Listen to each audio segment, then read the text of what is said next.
एकदा एक पंडित एका जंगलातनं गाईचा छोटा बछडा घेऊन चाललेला असतो.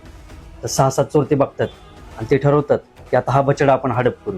पहिला चोर पंडित पाशी जातो आणि पंडितला म्हणता, सकाळ सकाळ कुत्रे घेऊन कुठे चालले. पंडित थोडा कन्फ्यूज होतो आणि त्याला हाकलून देतो.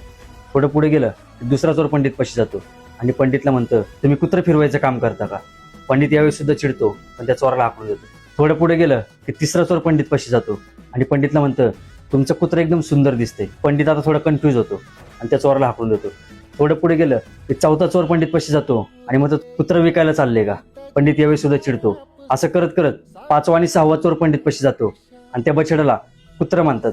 पंडित थोडा चिडतो आणि कन्फ्यूज होऊन जातो आणि त्या बछड्याला कुत्रं म्हणून जंगलात सोडून देतो. आता तुम्ही तुमच्या नजरेने ठरवा, तो बछडा होता की कुत्रं होतं. हा समाज तुम्हाला तेच सांगणार आहे ज्यामध्ये त्यांचा स्वार्थ आहे आणि तुम्ही जर त्यांचं ऐकलं तर त्यांचा स्वार्थ पूर्ण होईल आणि तुमचं नुकसान होईल.